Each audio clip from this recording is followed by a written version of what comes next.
নমস্কাৰ সকলোলৈ। আজিৰ পৰা আমি এটা নতুন কাৰ্যক্ৰম আৰম্ভ কৰিব বিচাৰিছো। আমাৰ এই অনুষ্ঠান কেইটা পৰিচালন কৰিব বিজ্ঞান ৰে। তেওঁ আমাৰ গণিত চৰাৰ সৈতে জড়িত হৈ আছে যোৱা বছৰৰ পৰা, আৰু আমাৰ লগত ষ্টাফ ৰাইটাৰ হিচাপে জড়িত হৈ আছে। অভিজ্ঞান ৰে ভাৰতৰ নতুন প্ৰজন্মৰ বিজ্ঞানীসকলৰ লগত কথোপকথন কৰিব, আৰু আজি আমাৰ প্ৰথম অতিথি হিচাপে আমাৰ লগত আছে প্ৰেৰণা চেটাৰ্জী। তেওঁ টাটা ইনষ্টিটিউট অফ ফাণ্ডামেণ্টেল ৰিচাৰ্চত গৱেষণা কৰি আছে থিয়ৰিটিকেল কম্পিউটাৰ চায়েন্সত। এই অনুষ্ঠানটো ইংৰাজীত পৰিচালনা কৰা হ'ব, কিন্তু আজি প্ৰথম কাৰণে মই প্ৰথম ভাগত অসমীয়াত ক'ব বিচাৰিছোঁ। আমি এই অনুষ্ঠানটো চেষ্টা কৰিম যে মাহত এবাৰকৈ আমি অনুষ্ঠিত কৰোঁ, আৰু আপোনালোকৰ যদি কিবা দিহা পৰামৰ্শ আছে কোনজন বিজ্ঞানীক আমি অনুষ্ঠানলৈ আমন্ত্ৰণ কৰিব লাগে, তেতিয়াহ'লে আপোনালোকে আমাক কমেণ্টৰ জৰিয়তে বা ফেচবুক পেজৰ মেছেজৰ জৰিয়তে বা ইমেইলৰ যোগে আমাক লিখি পঠাব পাৰে। এতিয়া মই প্ৰেৰণা চেটাৰ্জীৰ এটা চমু ইন্ট্ৰডাকশ্যন এটা দিম। মই এতিয়াৰ পৰা ইংৰাজীলৈ মই ছুইচ কৰিম। আপোনালোকৰ যদি কিবা প্ৰশ্ন আছে এই গোটেই অনুষ্ঠানটোৰ হৈ থাকোঁতে আমাৰ ফেচবুক লাইভ চেটত আপোনালোকে লিখিব পাৰে প্ৰশ্নকেইটা, আৰু মই অভিজ্ঞানলৈ সেই প্ৰশ্নকেইটা প্ৰেৰণ কৰিম, আৰু তেওঁ প্ৰেৰণাৰ লগত সেই প্ৰশ্নকেইটা সুধিব। মই এতিয়া ইংৰাজীলৈ switch karo. As I said in Assamese, so welcome everyone. So this is a new program that we are starting where we are going to talk with some young Indian scientists, and this will be conducted by Abhigyan Ray, who is a staff writer with Gonit Sora. So I'm very pleased to introduce today's first guest, who is Prerona Chatterjee from the Tata Institute of Fundamental Research, where she is a final year PhD student. Prerona did her BSc from St. Xavier's College in Kolkata, and then she did her master's from the Indian Institute of Technology, Guwahati. And then she joined TIFR for her PhD in theoretical computer science. So Prerona has won prestigious fellowships such as the Google PhD Fellowship, and her papers have been published in prestigious venues, for instance, in the IEEE Symposium on Foundations of Computer Science, and many others. So I now hand over to Abhigyan to start the conversation, and also thank both Abhigyan and Prerona for doing this. Thank you. Thanks a lot, Manjul, for the kind intro, and welcome, Prerona. Yeah. So you are a theoretical computer scientist. It's a field working in complexity theory, and that's particularly, both of them have been in the news a lot over the past year.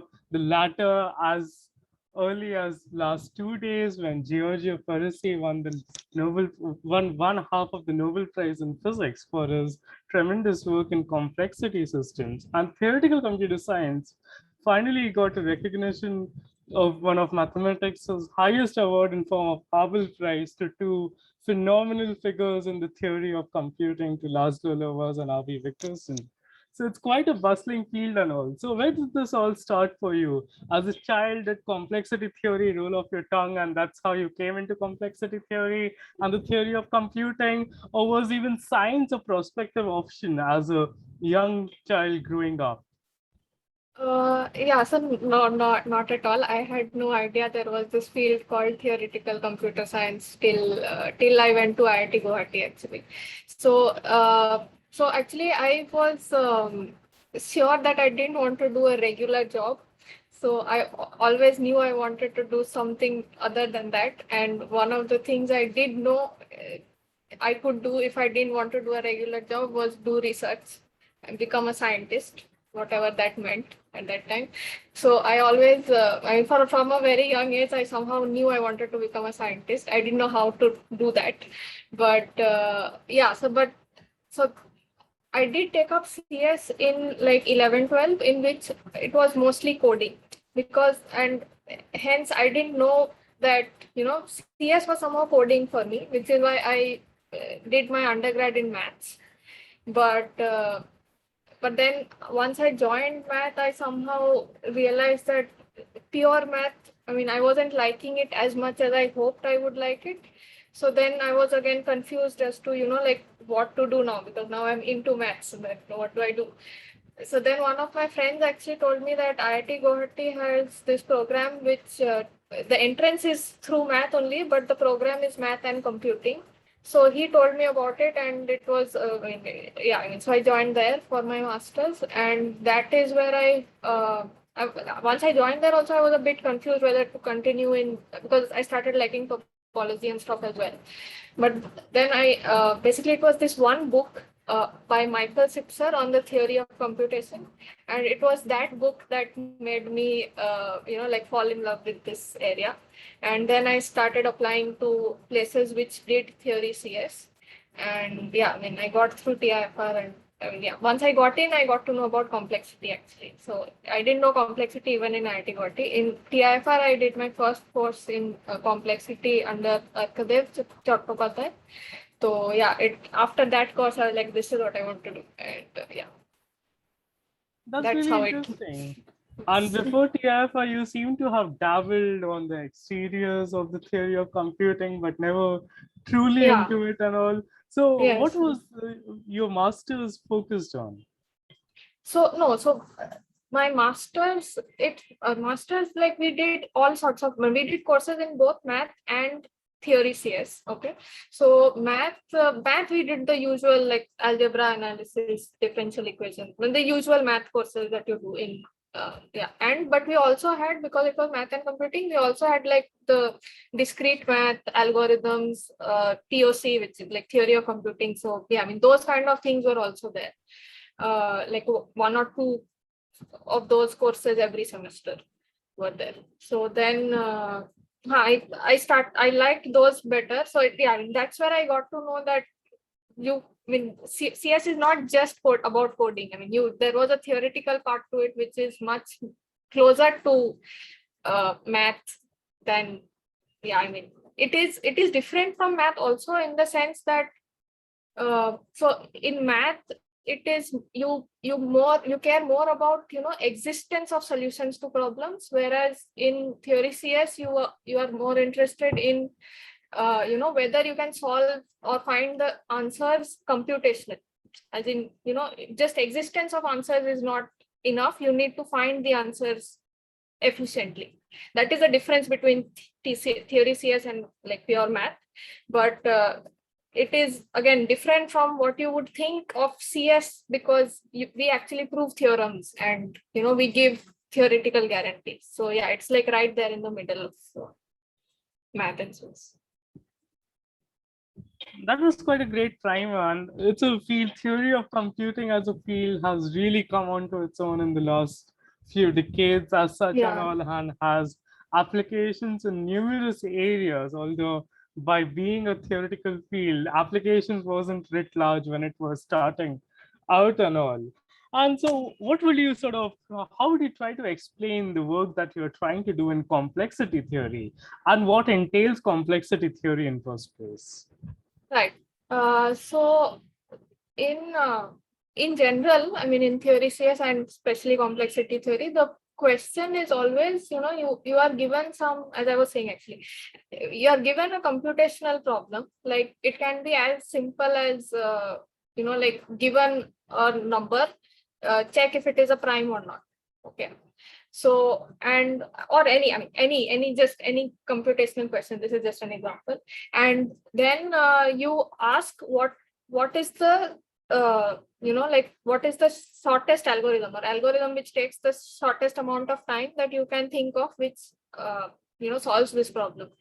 So now this question which I asked, that is of course thought, I mean, everyone has heard this question since childhood, checking whether a number is prime, right? But then the algorithm, I'm using the term because it is an algorithm that is taught in school. So what is taught is you try every number from, like 2 to n by 2 or root n, and check if it divides that number. If it doesn't, if there's no number which divides it, then it's a prime, otherwise it's not. And it seems like, I mean, what is so great in this? I mean, this is something that was taught to us in school. I mean, what are you doing even? But you realize that, if your number is n, then this algorithm which I just described or is taught to us, it will have to take, like n by 2 steps, or at least make root n steps, okay, for this thing to work. But now if your number is like really huge, then the amount of time that any computer will take to do this algorithm, you to carry out this algorithm, is going to be really, really long. And it's going to be like, for not a very big number, it's going to take much longer than the universe will, since the beginning of universe. So, so basically what this is saying is that even though it's a very simple algorithm, it takes a lot of time. Okay. As soon as, I think this is, whatever. If it's like 100-digit long number, it's going to, it's just a huge amount of time. It's going to be beyond what anyone who cares about the answer is not going to be alive anymore when you get the answer, right? So the area basically, so now the question is then, can you come up with an algorithm which takes shorter amount of time, right? And this is what complexity theory is about. You are given a problem and you want to find out the algorithm. You've tried to find an algorithm which takes the least amount of time. That is one side, right? But then on the flip side, you can ask, can this problem ever have, can anyone ever come up with an algorithm which is efficient? So the algorithm which I explained was not efficient. The question is, can you come up with an efficient algorithm? But then there are some problems for which efficient algorithms are not known, right? So then the flip side of that is, you want to ask, is it just that, we are not being able to come up with an efficient algorithm, or can you theoretically prove that you cannot come up with an algorithm which is faster than, some amount of time, some guarantee? So complexity theory mostly deals with the second type of question. So we try to give theoretical guarantees of the type that this problem is hard. And why are such statements important? Like, for example, the whole field of cryptography and all this security is based on the assumption that a certain problem is hard. Okay. And that's why proving hardness of problems is also very, very important. So similar to proving, giving more efficient algorithms is of course important, but proving guarantees of the type, no, this problem is hard, is also important. Case in point is, whole of cryptography is based on this one thing. And the fact that we haven't actually been able to show that that problem that crypto is based on is hard is, that's what one of the whole, that's the, that's what complexity theory is aiming to do. That's really interesting. And in essence, I believe you have defined two really outstanding problems in the field, that is of the traveling salesman as well as the P versus NP problem, that sort of pervade the theory of computation and have tremendous applications in pure mathematics too. I didn't mention those names, but yes. Those are the central problems, yes. Absolutely. And in a sense, as you pointed out, this sort of things was something that was conceived by mathematicians and theoretical computer scientists as a purely intellectual endeavor, but it has quite many applications that we need to care about, right? From cryptography to sort of the problems related to optimization or even sequencing and all, as we talk about them. So that was a really terrific primer and all. So you talked about sort of taking a lecture course at TIFR on complexity, and that was your first introduction, and you sort of fell in love with it, identifying it as a very rich area where you could thrive and all. So what happened after that? Did you also take even more lectures, educate yourselves, and how was it sort of hunting a PhD advisor? So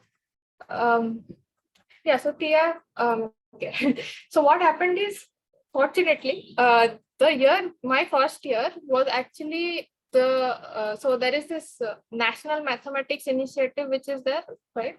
So it was there. They were basically celebrating complexity theory. I mean, it was a thematic year. The complexity theory was a thematic year. I mean, basically they were having a series of lectures or in different institutes of India that year on complexity theory. There were different workshops and lectures. Okay. So once of course, the first few workshops I missed because I didn't even know about it. But then once I took this course and I realized that I really like this, I attended a couple of such workshops, out of which one of them was this algebraic complexity theory workshop, which happened in IMSC. And that felt like, like this perfect, that subfield of algebraic complexity theory seemed like, perfect for me, because it deals with problems which are algebraic in nature. So because of my math background, I felt that this is something that maybe I could, I might have a better, I can give maybe do better in this. And, but it still, of course, had this complexity theoretic flavor. The questions were all like complexity theoretic questions, but on algebraic stuff. So it was after attending that workshop that I felt this might be something that I want to do more specifically. And it's just so happened that in the same year that I joined, Ram Prasad, who is my advisor, he also joined TIFR that year only. And he happened to work in algebraic complexity only. So everything just fell into place. And I asked him whether I could join him, and he said yes. So that's how it was. It was somehow, luckily everything fell into place. That was really interesting. And you talked about algebraic computational complexity. And so I'm just inclined to ask, does there exist something also called a geometric complexity theory? There is actually. Are there any more flavors of complexity theory around? Oh, yes. So complexity theory is like a big, it's an umbrella thing. It's just any question which asks you to give guarantees of this type, so we call it lower bounds. Basically, you want to bound the time taken to solve a problem from below, because you want to say that the time taken to solve this problem is at least this much, which is why it's like a lower bound. Okay.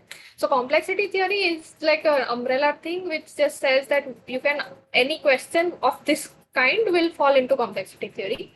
Now, depending on what kind of, which sub area you are asking these questions from, you will have different sub areas of complexity theory.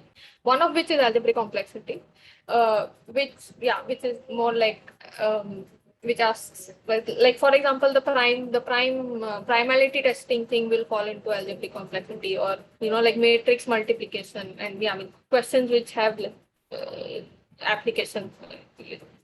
Anyway, so those are all there. There is also geometric complexity theory, which deals more with like algebraic geometric questions. Then so those are like mathematical type of things. But then there is of course circuit complexity, which asks about it's not the you have circuits which have like AND or NOT gates, and you want to give lower bounds on the size of the smallest circuit which computes something. Then there is communication complexity, which asks, typically you'll have two parties, you can have multiple parties also, of course. And if you ask questions about, how many bits have to be transferred or sent across for them to figure out something on its own. So there are different parties who have to communicate with each other to figure out something together. And if the question is of the type, how many bits have to be sent to each other for them to figure out that function, that falls under communication complexity. Then there is proof. There are many sub areas of complexity. That was a really great primer into the different sub areas and all. And what particularly sort of was the focus of algebraic computational complexity, and what are the outstanding problems in the field? Right. Okay. So you already mentioned this P versus NP thing, right? So if people who are listening don't know, so basically the question is, so P. Okay. So the complexity theory tries to classify problems into different classes.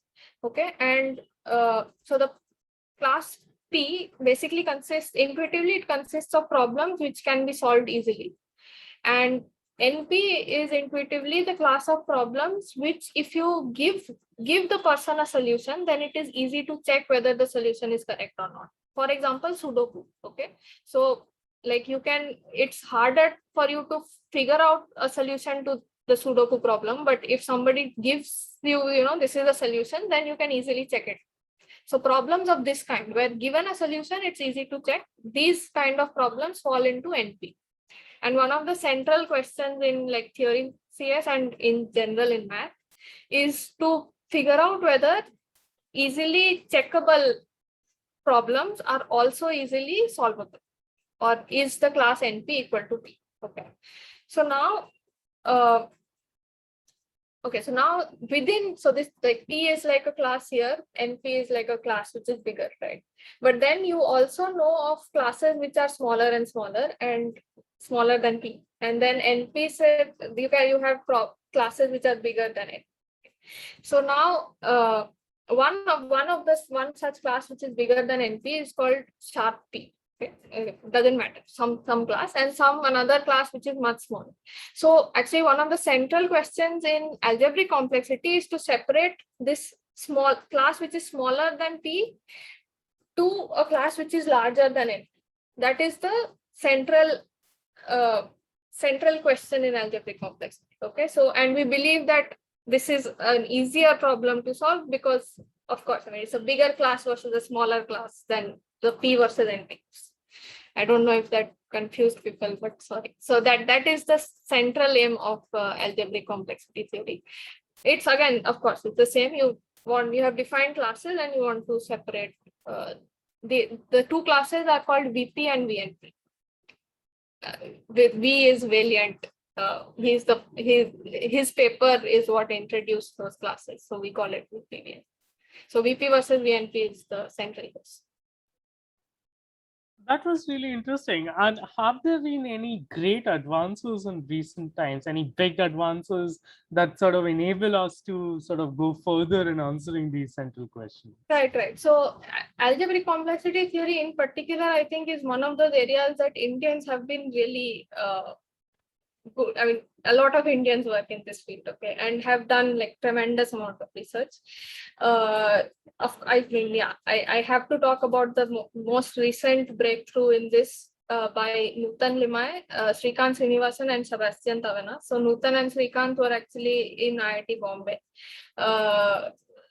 till recently. Now they have moved to Denmark, but they were professors at IIT Bombay. And I mean, this paper actually, the work began in IIT Bombay only during one of the conferences which happened here. So yeah, so what they showed is that so you want to give lower bounds, right? So the lower bounds, you want to, I don't want to get into too much technical details, but basically, suppose you have a problem, the main problem is still open, of course. We don't know how to solve it, but it's a simpler problem, which is it's like they have taken it to the cusp. Okay, it's like if you could have given a lower bound which is slightly better than what they have given, then you would have solved the big problem. It's that kind of a problem. That's kind of a paper which has come out recently. It won the best paper in Fox. I mean, yeah, one of the biggest conferences here. And even apart from this paper, there have been a lot of contributions by Indians in the field of algebraic complexity theory. I mean, the fact that, I don't know. So the primality testing question, which I told you, that itself has been solved. So we know that there is an efficient algorithm to solve primality. That is efficient algorithm which can tell you whether a given number is prime or not. And that was actually solved by a professor in IIT Kanpur with two of his at that time BTech students, okay, Manindra Agarwal, Neeraj Kayal, and Nitin Saxena. So Neeraj and Nitin were BTech final year students when they solved it, and Manindra is actually Ram Prasad's advisor. Ram Prasad is he's my advisor. So yeah, the Indians have been doing great work in algebraic complexity. Yes. Truly, that was a really good overview. And as we talked about, theory of computing has had quite a few big results coming out of India. And the institution that you are currently part of, TIFR, has had a long-standing tradition of excellence in mathematics, especially in algebraic geometry in particular. Two of the giants passed away in the last year or so, MS Narasimhan and CS Seshadri, who were pivotal figures in the department at TIFR scaling great heights in mathematics and all. So that was a really good primer in that. And what does your work focus on? And how did you come to choose upon the problem that eventually became the topic of your doctoral dissertation and that you worked on for the next 4 or 5 years? So actually, the problem that I started with was different from what I ended up doing. Okay, so I started with a different problem, as I think happens with maybe a lot of people, I don't know. It turned out to be too hard. So then we solved it partially and then at some point realized it's too hard. But then while that was going on, I used to read like other things, of course. And what I work on now is, I mean, it is like lower bounds on circuit, on algebraic circuit complexity only, which is again, it is that central theme, the central question only. You want to give lower bounds on the size of circuits. Okay, give lower bounds. How did I decide? It was basically, I mean, I just read a lot of papers and there were some, I mean, papers will have these open problems, and there were actually specifically there were like, okay, I should talk about Ninal, I guess. So he okay, maybe I'll just tell this incident.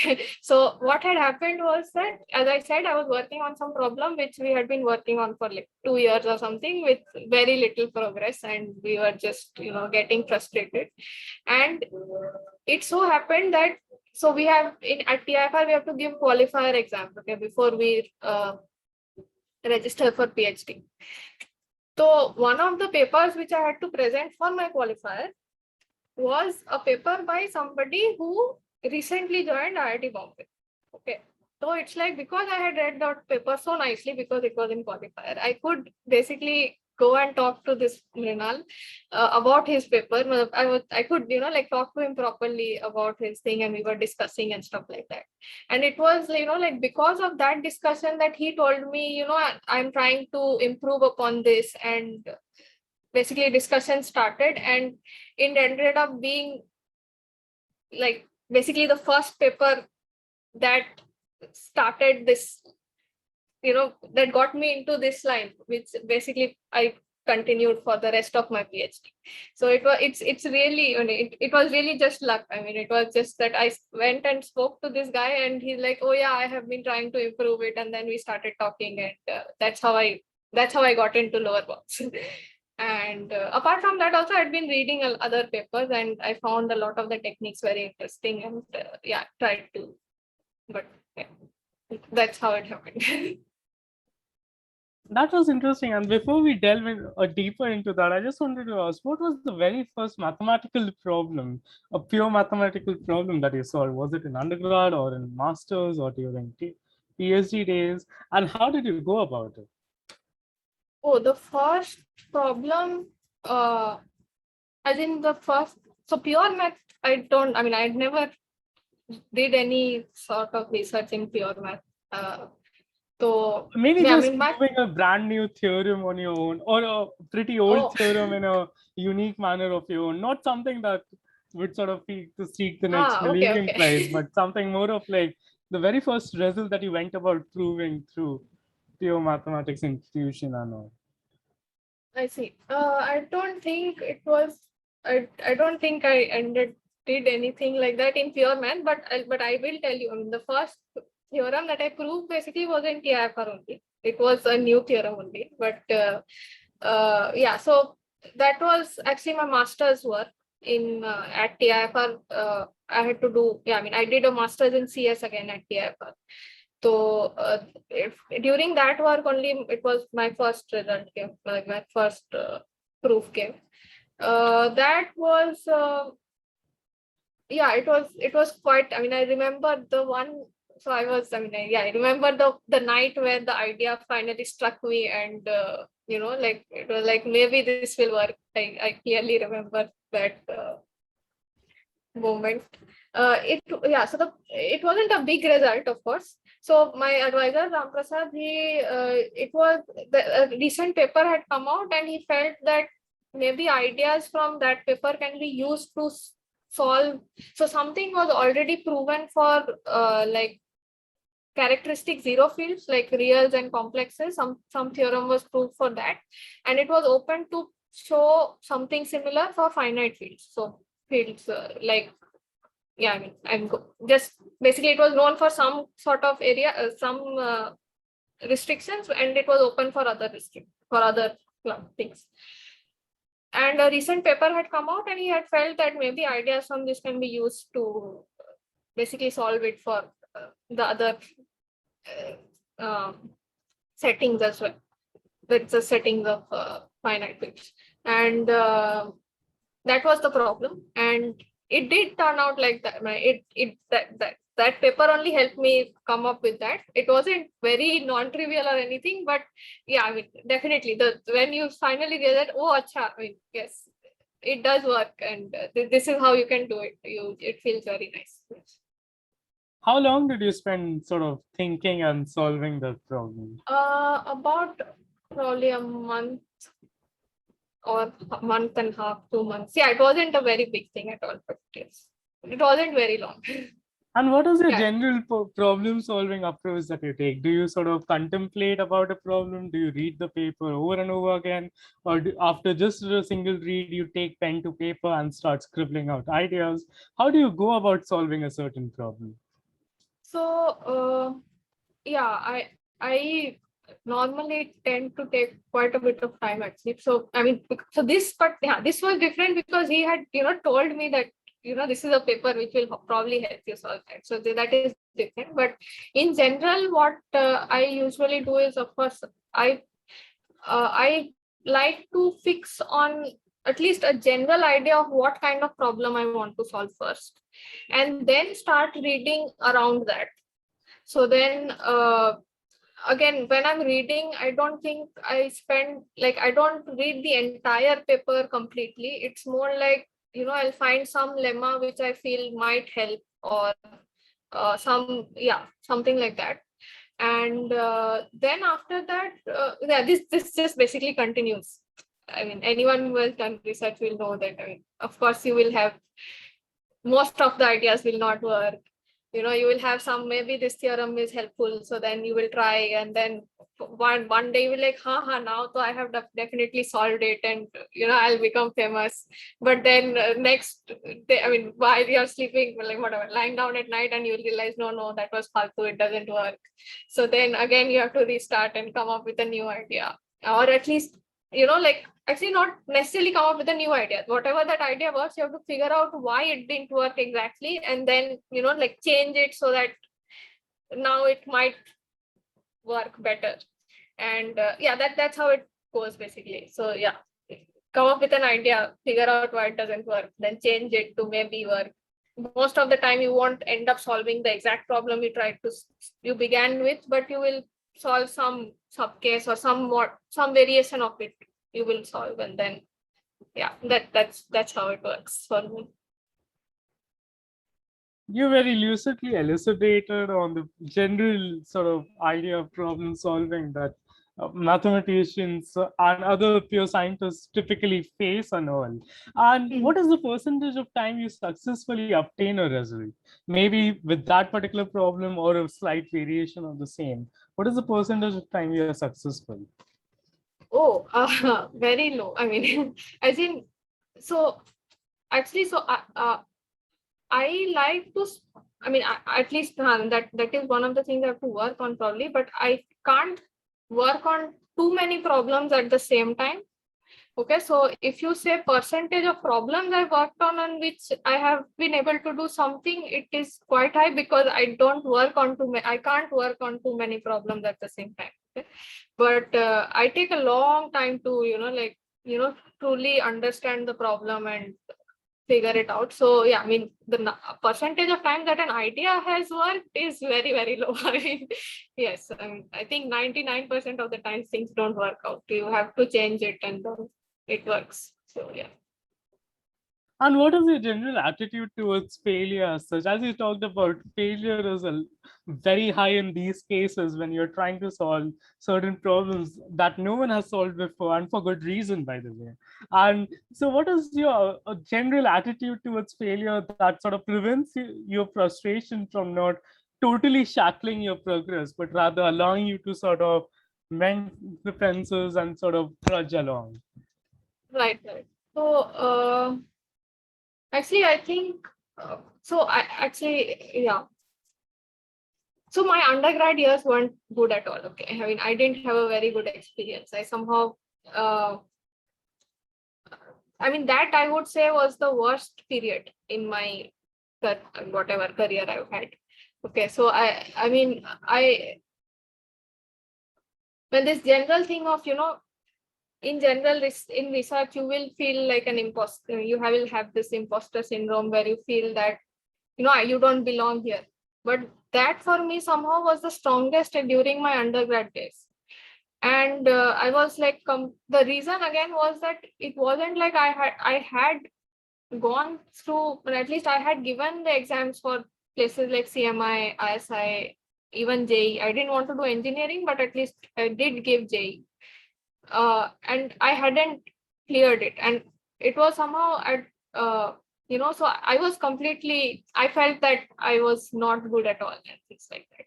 So it was during that time that I felt the lowest, like I couldn't do anything. And the fact that I could somehow come out of that complete, I mean, I had zero, I truly believed that I couldn't do anything at that point in my undergrad. And at some point during my second half of second year and third year, before I gave this jam and stuff, during that time, somehow I, from somewhere I took out, felt reignited whatever this thing that I from childhood I had been wanting to become a scientist. I can't just give up like this. So somehow that experience I always try to remember whenever I hit a roadblock now.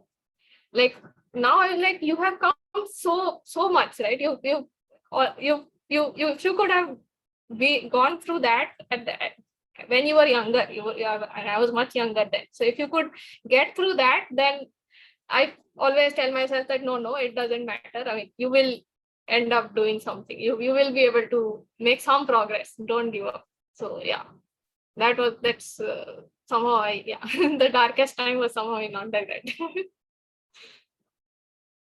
That was really interesting. And do you have sort of any sort of intuition of sorts, a mathematical sense or a geometrical intuition of the problems that you work on? Yeah, I definitely try to like visualize stuff. Like not necessarily. Yeah, I mean, yes. Do I have intuition? As in, okay, so intuition has to be built, right? Especially in theory things. But you have to practice. It's only out from practicing and trying out different things that intuition will come in. So it's very hard to have intuition right from the start. But I guess which is why I take a long time to really get into the problem. It's like if you spend enough time trying to do something or the other, trying to figure out the problem, then intuition starts kicking in. And after that, so I can't say I have general intuition, but I would say that at least on the problems that I've worked on and done something, I do have. And so in those problems, if someone tells me, I can, even without working it out, I can at least guess if their statements is correct or not based on intuition. But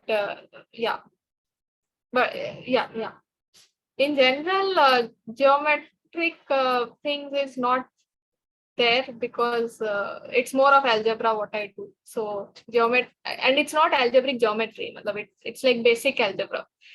Basic algebraic techniques which are mostly used. There's some basic algebraic geometry, but mostly algebra. So geometric intuition is not there. It's more like yeah, you just keep working. If you work on it enough, you will start having some abstract intuition. That was quite a great elucidation and all. And how do you sort of select new problems of sorts? Is it sort of closer to the areas that you work on? Do they sort of derive from the previous results you proved? Or is it like by bumping into people during conferences and seminars, that's how problems are seeded in your mind and you go about solving them? Right. So it's both, I think. So in the beginning, of course, it's more of like during the beginning, it was more of problems which my advisor told me about. But then once you have started working on some problems, then there are natural problems which come out from there, or natural problems which come to your mind which when you are reading a paper, or of course natural problems, there will be open problems at the end of the paper also, but then they are typically hard problems. So then you will but yeah, while reading a paper you will start having problems which come to your mind. And so this is of course where so there are two kinds of problems that you will for me, I mean there'll be two kinds of problems. One which are at least around things that I've already worked on. And then there'll be the other kind, which are new kind of problems. Those happen by talking to different people. So you will, some person from even if not completely different area, some different niche area, and then they will tell you something and it interests you, or you attend some talk and it interests you. Then you start reading up those things. Yeah, so there are both. It's like either you meet people and you come across an interesting question, or natural questions which come up as you continue your work. That's really interesting. And very early on, you talked about some books that had inspired you sort of in this area. So do you have any recommendations for both undergraduate students and graduate students for theory of computing, as well as exploring computational complexity and even algebraic computational complexity? Unfortunately, algebraic complexity, I mean, there is, I haven't really read a book as such. There are a couple of good surveys. One is by Spilka Yehuda, and one is, it's like a, it's a continuing survey by my advisor only, Ramprasad. So, but Spilka Yehuda, there's also another by Kayal Chen, Kayal, and someone else. So those are the three surveys that I started reading towards the beginning. That I haven't read any book as such, but that is algebraic complexity. But for complexity, there is a recent book by Avi Victorson, one of the Abel Prize winners, on complexity theory in general, called Maths and Computation. That is like the most wonderful book I have read for a generalist audience. Someone who has a general, it's not for people who work in complexity. So that book is like a must read. And for more, like if you're an undergrad and you want to read about theory of computation, for me it was Michael Sitzer's theory of computation or computing, I don't remember, but it was by Sitzer. His book is what made me like, I mean, this is what I want to do. Those are some great primers and all. And so what are you sort of currently working on? What sort of interest you currently? And like, I believe you're coming to an end to your PhD days and all. So where do you plan to go next from here? So I'm not entirely sure where I'll be joining as postdoc right now. There are a few options. I haven't confirmed yet on anywhere. So I'm not sure exactly where I'll go. But what do I work on now? So most of my PhD work has been on lower bounds. But what I'm interested in now is trying to see connections, between algebraic complexity and other fields. Like especially actually recently there have been quite a few works which use ideas from communication complexity and other fields to prove results in algebraic complexity. So those kind of connections really interest me. Or even like whether ideas from our field can be used to solve problems in other fields. So these interconnection things is what I'm looking at now. Well, I want to broaden out a little, do and work on some, some other areas as well. So currently I'm in this reading phase and stuff. Yeah, finding new problems.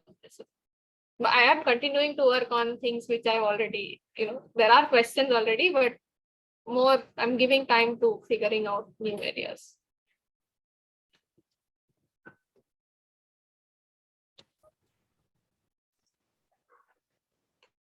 Yeah, so Prerona, I just wanted to ask you, like, yours is something that might seem that someone can easily work virtually, and the past pandemic may not have impeded your research by a lot.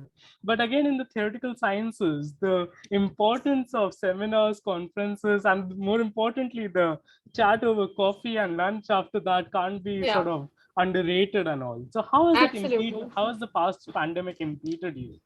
Yeah. So I mean, it had both positives and negatives for me.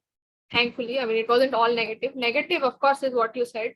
I mean, not being able to meet people in person and just chat about different things. That is like the major part of research, at least for me. I mean, just meeting over coffee, as you said, and chatting about, the recent results which have come out, and, discussing what, like, where does it stand in the bigger picture, I mean, in the grander scheme of things.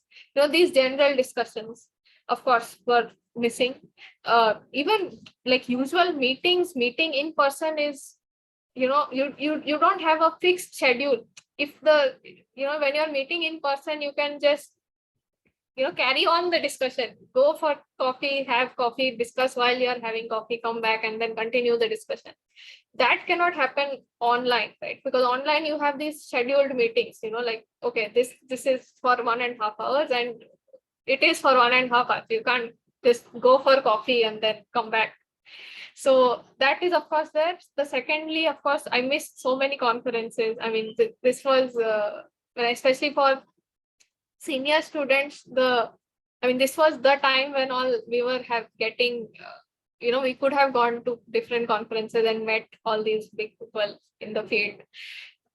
Didn't happen because of COVID. But on the positive side, I would say that because of this isolation, it somehow gave me the confidence that it gave me the confidence that I can do stuff on my own. That basically there was, long periods when, sorry, you are muted. But okay. Yeah, so basically the positive was that it somehow gave me this confidence. It helped me, build my confidence that I can do stuff on my own. And because, people were just busy and you felt bad to even, you felt your problems were not big enough to disturb others. Which it ended up me working a lot on my own, working on the problems on my own, and it helped me increase my confidence.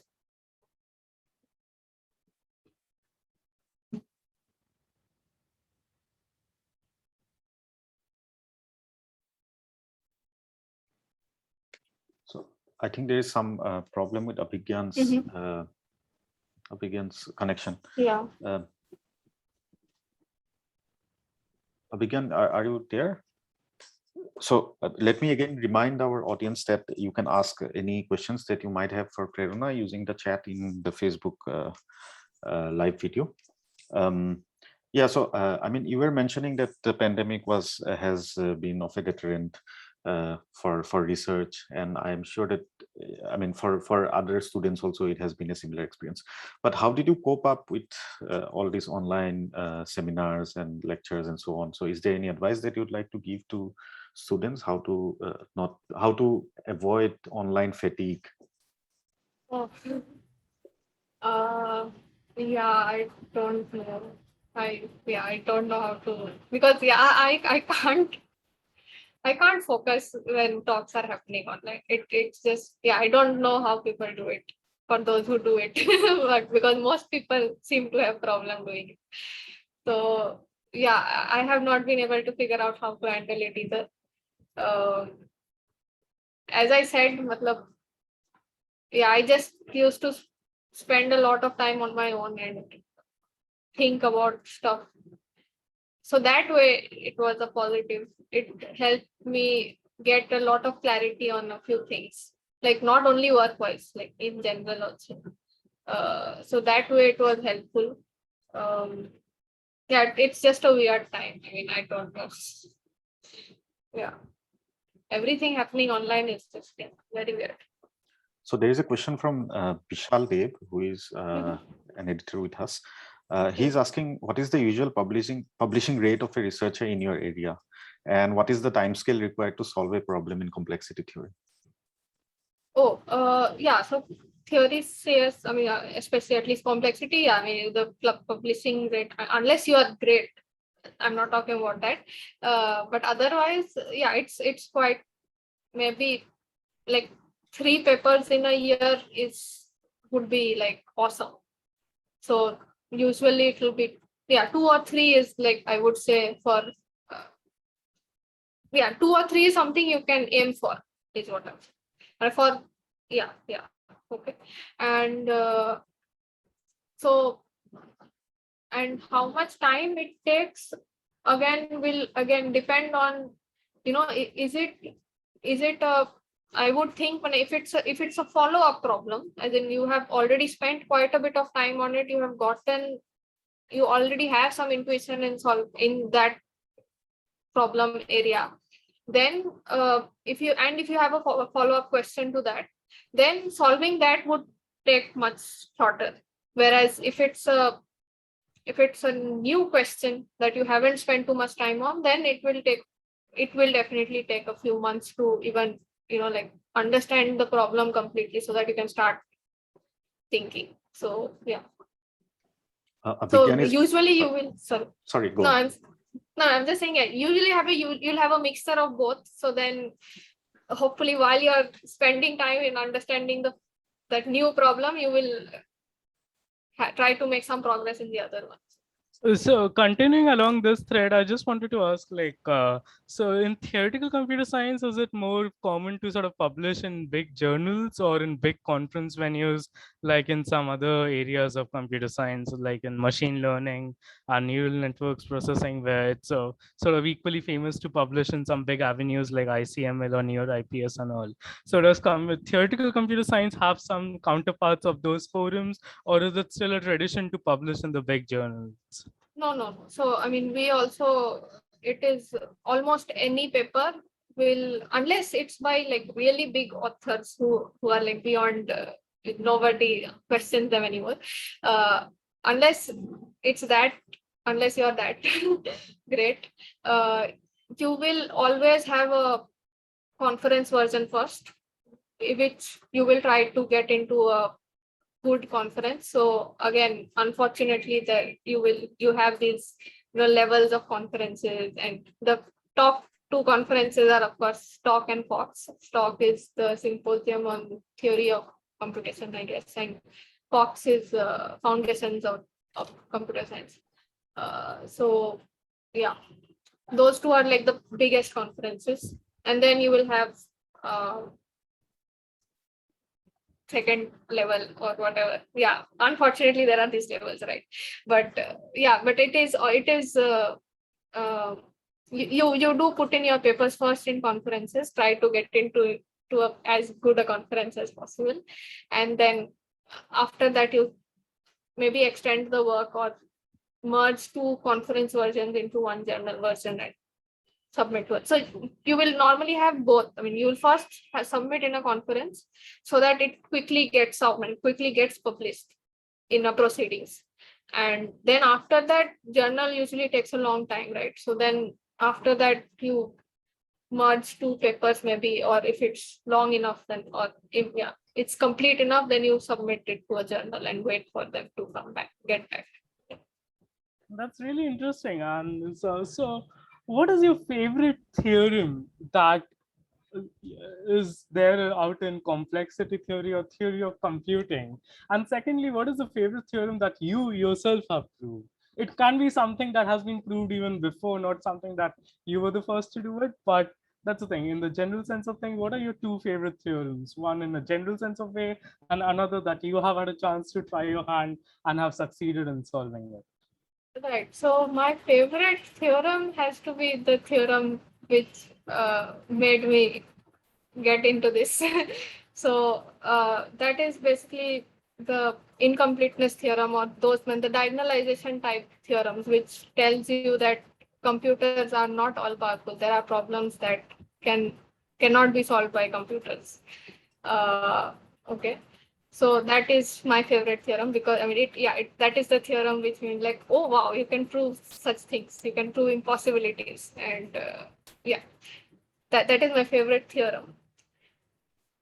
Favorite theorem that I have proved is more difficult question, I guess.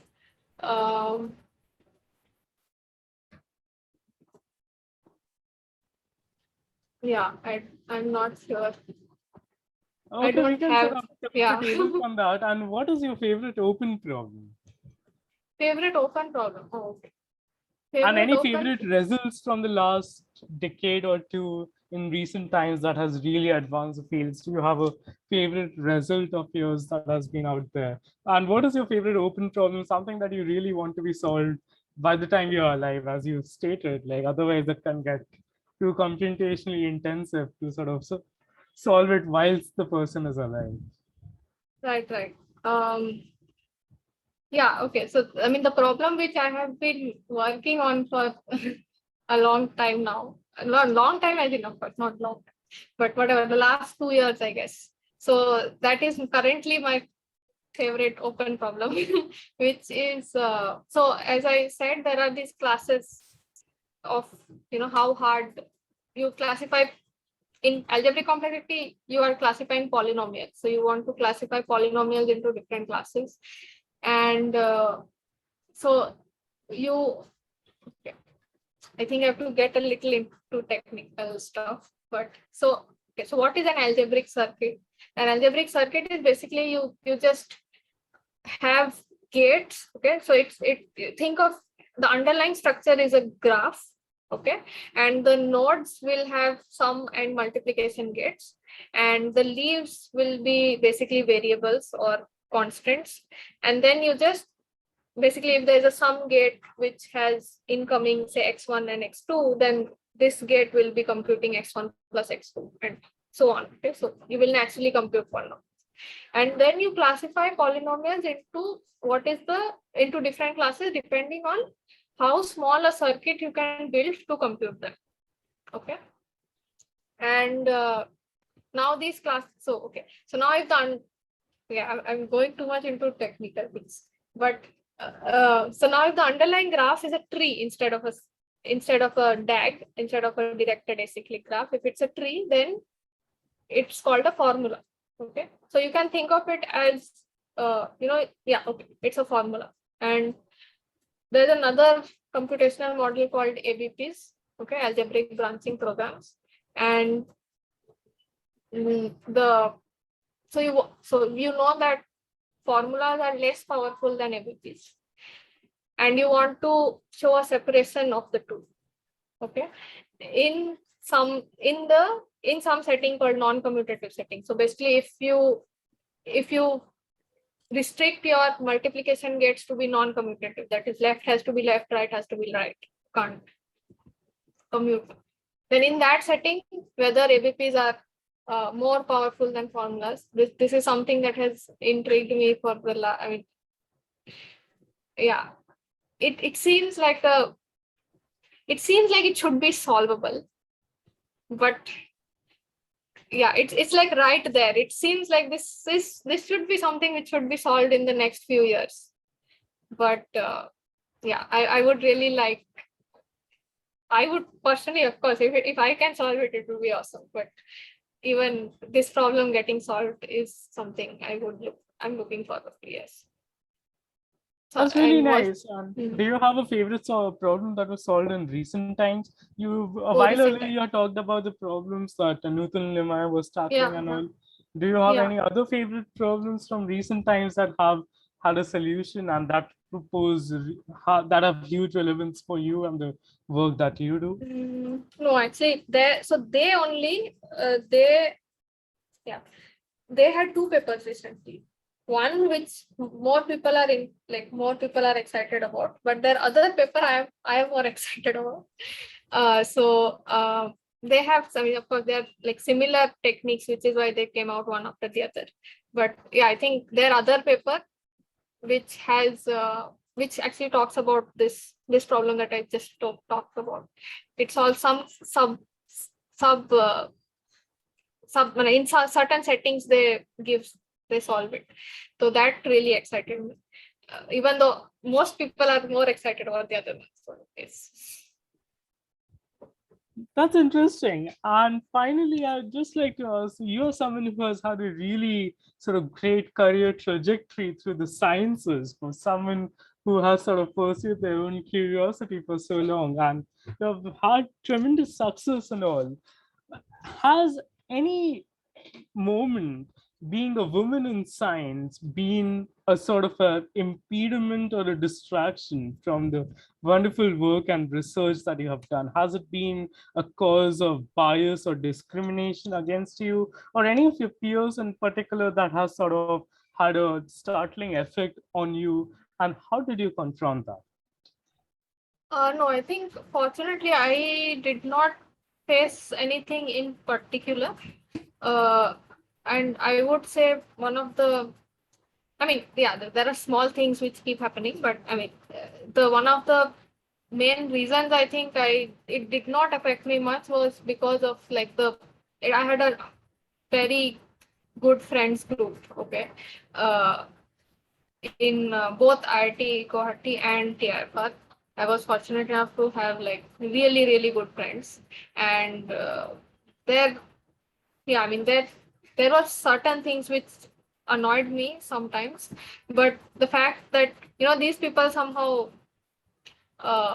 made me realize that it's not important. And when the fact that I always focused on the fact that there are really good people out there who are trying to help me and like motivate me, and they find joy if I do better.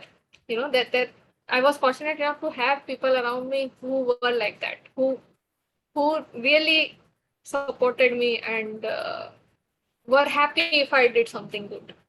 And I always tried to focus on that rather than the people who would make some stupid remarks or something. And yeah, again, fortunately, nothing serious. I didn't have to face anything serious. So yeah. That's so very true, and you made some great points out there. I'm sure having a great peer group also sort of helped you navigate the intricacies of graduate school, which can be its own challenge in not many ways, especially sort of passing the qualifying examinations, choosing topics and all, and TAing and all. Yeah. That's really saps your energy and all. And having a great peer group is something that sort of attenuates a lot of those things. And so finally, this has been a really great conversation with you. And finally, do you have sort of any recommendations for us in terms of people we should be conversing with, or any books or recent papers that we should be reading with to sort of get abreast on this field? No, I mean, I think this Avi Victorson's book is, everyone should read that if they want to know anything about, complexity in general, or and that and I mean you have already, I mean, Nutan, as I said, is somebody I really respect, and I know she, so actually I mean I really like, I mean, outreach is something I feel that it's something that I really like to do. And Nutan, I know, is also really into outreach and stuff, but you people have already know her and have spoken to her and stuff like that, so she would be someone I would have said, but apart from that, I don't know. Yeah, Victorson's book, I mean, yeah, it's really good. So that's an essential addition to our reading list. And thank you for Yes. such a wonderful conversation. I'll finally cede the floor to Manjul, who will be making some closing comments. Thank you so much, Prerona, for the very nice answers to all of the questions that you have given, and also for inspiring, I'm sure, inspiring the younger people to take up theoretical computer science as a career. Thank you also to Abhigyan for managing the conversation so well. So just a couple of remarks regarding the conversation that we had. The first one is that Nutan has been mentioned quite a lot in the conversation. So I would just like to reiterate that Professor Nutan Limaye, she gave a talk in our webinar series last year, and it's an introduction to complexity theory. So if you're interested, you can take a look at the talk in our YouTube channel or in the website. So if you just type in Nutan Limaye in our YouTube channel, you should be able to access the talk. And the second comment is that Avi Wilkerson's book has been mentioned quite a lot. So for the young students, you don't need to buy the book because the book is available for free in his website. So if you just type in his name and if you go to his website and click on the link which says book, then you can get it for free.